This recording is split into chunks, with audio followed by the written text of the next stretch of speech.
मीठ मुस्कान देखी छपरा के जवान, तोरा मीठ मुस्कान देखी छपरा के जवान मर जाए लगे ऐसन फील भइल बा। हमरा गलिया के हो हमरा गलिया के, हमरा गलिया के दिल पे गिल यादो जी के दिल भइल बा।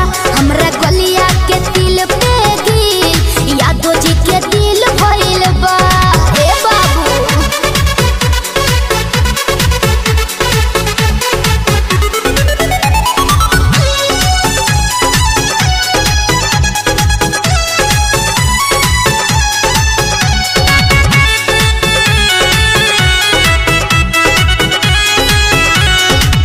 डलले बारू तू दिलवा पे डाका, पागल भइल बा सगरो इलाका। अरे पगलाए गो का भइल बा तो हसे यादो जी भिड़ गइल टाका, चले लेके हमरा के कहीं ठाका।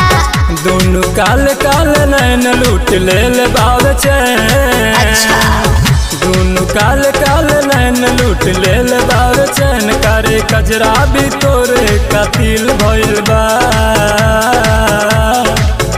हमरा गलिया के हो हमरा गलिया के, हमरा गलिया के दिल पे गिल यादो जी के दिल भइल बा।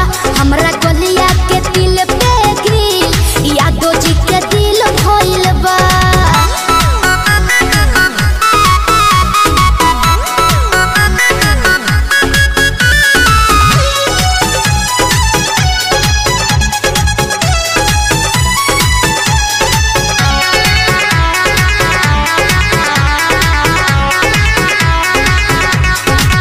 पेनी के ड्रेस फेस कैले बारू गोर हो, अच्छा।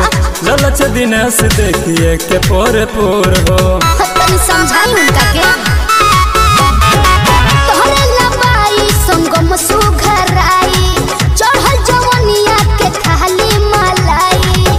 तोर लाल लाल होठ दिल पे मारतावे चोट। आई हो दादा तोर लाल लाल होठ दिल पे मारतावे चोट, फूल जैसन रूप तोर खिल गइल बा।